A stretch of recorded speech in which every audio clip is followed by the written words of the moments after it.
Hey guys, welcome back again here, this time on my desk. Another day, another video. This time we have a Thundercats piece. These have been coming in pretty frequently now. I got the Vulture Man a couple of days ago, and now Jackalman showed up. Again, this is from Iron Studios Thundercats Classic line. These are all 1/10 scale pieces. I purchased this via Sideshow. I think it's around 170. I believe this one's still available for sale, whereas I believe Ultraman for some reason was waitlisted. So anyway, this is another addition to my 1/10 scale Thundercats line. I'm liking this whole line pretty much, so I figured why not go for the set of bad guys as well. So again, this is Jackalman, another humanoid slash animal figure from that 80s Thundercat show. There's a product, again, the side of the box. I do love these shots where they actually show you what the figure is sort of supposed to look like. Yeah, and that's pretty much that. So let's open this up, Jackalman from Thundercats, and let's see what's inside. Okay, so had a chance to take Jackal Man there out of the box, and this guy comes in three pieces. The first one mainly being this base, which if you saw my other video for Vulture Man, these are all like, I guess, rock themed bases, and it looks very similar to that one. The rock texture I think is done really well. I guess it's kind of hard to get rock texture wrong, but I think in this case, this is pretty well done. It's pretty plain, which I guess in this case I don't mind because the main factor in here is the actual figure itself. These are not numbered. Again, it being a 1/10 scale, but you guys could see the base there. So that's one part.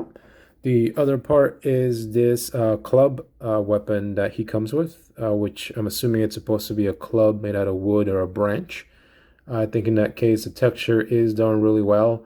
It's a little bit brown, green, and some slightly red hues in there.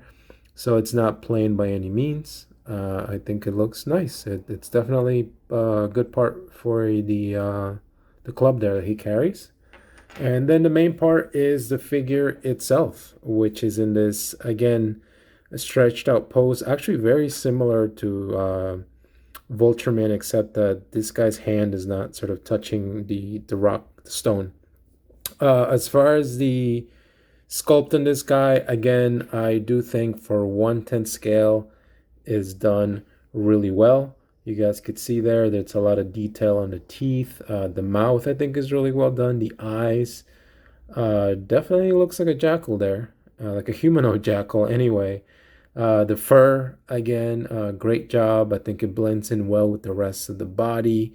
There's some nice, muscle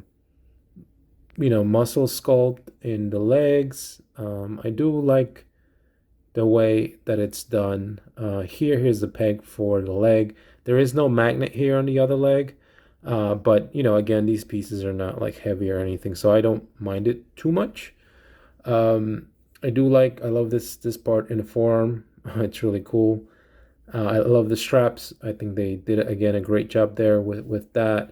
I guess if I had to leverage a bit of criticism on this piece, and it's something I'm nitpicking, is maybe the texture work done here. It's done well, but it looks more like stone rather than metal. I'm assuming this is part of his armor, so it should be metal. And then the same thing here. I'm assuming perhaps these are leather, so they kind of look like stone rather than metal or leather, but it's not terrible looking. I don't think that it's anything that would have stopped me from getting the piece. You guys could see there's some of the chest armor with the red dot, which again I think it looks cool. But overall, I am really happy with the way this piece came out. I think the figure itself is really nice. Now the way this goes into the base here, there is a peg section there with a hole where this kind of fits in, and essentially put him in like that, and he kind of just sits in place. Now, as I said, I wish there would have been a magnet here. It doesn't bother me too much. Obviously, you're not going to be moving these pieces a lot, but there is no magnet in that section to hold it a little better in place. And the weapon here, according to the picture, you are supposed to sort of get that in there like that. To me, it seems like it would fit better this way, like he's kind of holding it. He's got at least better grip. But yeah, there you see him in the base. He looks actually pretty awesome. I love the way he looks. He's sort of lunging at probably one of the Thundercats there. So I think, again, this is definitely worth it for me. I know these are smaller, 1/10 scale. And I think maybe, I guess the other thing could be maybe the price. I think these are around 160, 170. So it may seem a lot for these pieces. Maybe a little, maybe 140, 130. From that perspective, would be a bit more of a fair price. But again, nowadays, everything seems to be going up in price. The likeness is definitely there for me. I do sort of remember this character from Thundercats. He does fit in really well with the other characters in that line. And speaking of those characters, I'll bring those on so you could see a couple of comparisons. Okay, guys, so comparison time. First, here he is next to the recently arrived Vulture Man, so you guys could see them side to side. Again, I think these fit in really well with each other. You guys could see them there. Just want to put them side by side. They look really cool. I think they fit in really well with the motif of the whole rock bass, etc. So just wanted to show that. That's Vulture Man there. So we'll move him out of the way.